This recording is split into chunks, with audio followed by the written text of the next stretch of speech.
Wanting to help the environment, that's one thing. Actually feeling like you can meaningfully make a difference to something as big as biodiversity loss, something else entirely, which is probably why a lot of us don't actually get engaged at all. It's a very large project trying to tackle biodiversity loss in Australia, but one Australian project is coming at it from a different way. They're looking to tackle biodiversity loss 1 square metre at a time. It's a project called Wilderlands, and it gives individuals and organisations the ability to protect biodiversity through purchasing plots of land. It's said to be something of a first for Australia, and we're going to hear now from Ash Knopp. He is CEO of Wilderlands, and he's here to talk us through this pretty unique project. Ash, thanks for joining G'day, us. Adam. Thank you for having me. So, this is a big challenge for not only Australia but the world. We know biodiversity loss is increasing across plant and animal species as the climate changes, as land use, as cities expand, etc. So, what was it about this that your group wanted to look at and biodiversity loss and try and tackle? Well, you're exactly right there. The UN and the Australian government have both stated that we must protect 30% of nature by 2030 or face an avalanche of extinction. And so we thought we'd come at this from an angle of trying to, I guess, make it accessible to both individuals and businesses. I guess effectively the way that it works is we partner with conservation organisations who are doing this work. And those organisations have covenanted, they're protecting this land in perpetuity and they're managing this land. And we're enabling the support of that management by the selling of units. Effectively, these units represent 1 square metre of the protection of this work on the ground. And we bring that to individuals through wildlands.co. This is a concept that some people may be familiar with that you can purchase. I think it's in Scotland where you can purchase a 1 square metre block of land to become a lord or a lady. Was it that kind of angle you were looking at, trying to tap into people's, well, I guess their social conscience, but in a way they can afford, because we all know that buying property to protect it is pretty much out of the reach of most people, most individuals. But if you can get, if you can activate 10,000 people to buy one property, or to put in enough money to protect one property, well, that's going to be just as important as getting one individual that could afford to do it. Yeah, exactly right. We know as individuals this is an innate thing we want to support. It's devastating to see the destruction that's going on, and yet for most individuals, where do you start? We don't have the finances necessarily, nor the know-how to do anything about it. And so this is where I guess we've taken this concept and can't remember the Scottish Lords being part of that conversation where we're kicking this concept around in the first place. But it's a great comp because actually when you do get online and start protecting these units and these projects on wildlands.co, you receive information about that very project.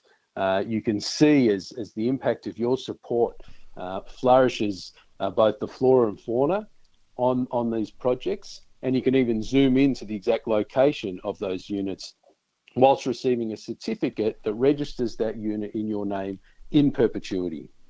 What are some of the projects already running where people have purchased, 1 square metre blocks or units that are actively making a difference right now to biodiversity?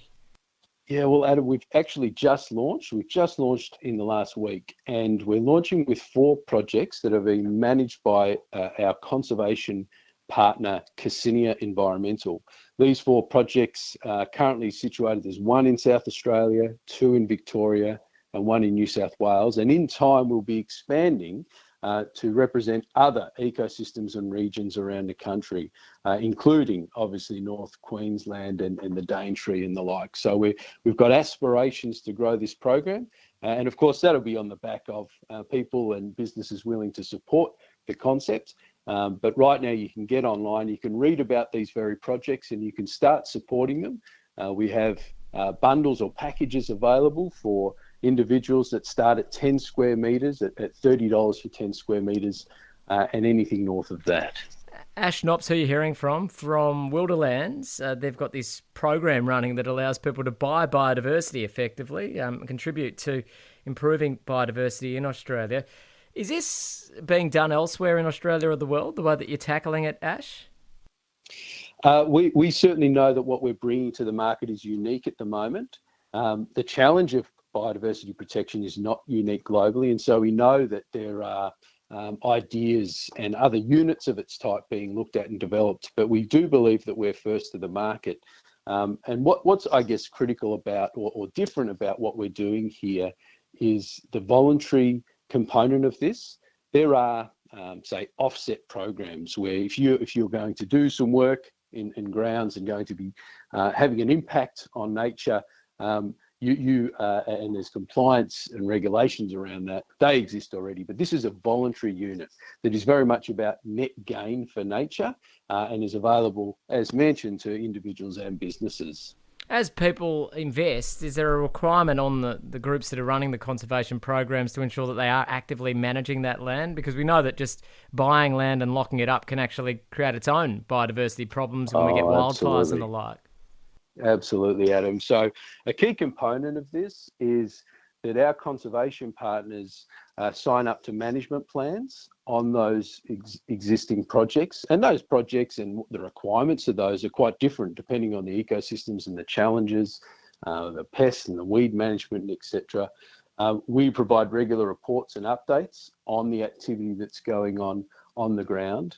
And the way that the finances work is that by supporting these projects through Wilderlands, these conservation organisations get paid an annual amount for 20 years to continue to support the work that they have signed up to do. Do you think this is part of the solution? The bigger biodiversity problem is that we need to activate people across the country that may not feel they have any ability to contribute to the cause. Are projects like yours at Wilderlands, are they potentially going to be part of the solution going forward? Well, that's certainly our goal. Obviously, it's a very big goal that both Wilderlands and the UN and the government have signed up for, but we can't do it alone. And look, our solution will be likely one of many, but we hope it's a solution that people can get behind and a movement that people can support as they, I guess, learn of the impact that they can have directly with nature through the Wilderlands platform. So they effectively become landowners, do they, through this platform? No, you own the impact of the work of that land. You don't have claim over the land. That land is owned and managed by the conservation organisation that is facilitating that project work. But for as little as $2 to $3, you can start to sponsor the impact of that work 1 square metre at a time. It's an interesting concept, Ash. It'll be interesting to see, given you've just launched, what the vigour is, the take-up is across Australia and the world. Thanks for joining us this afternoon. Good on you, Adam. Ash Knott with us on ABC Radio, CEO of Wilderlands in this World First program, looking to help people get involved in protecting biodiversity.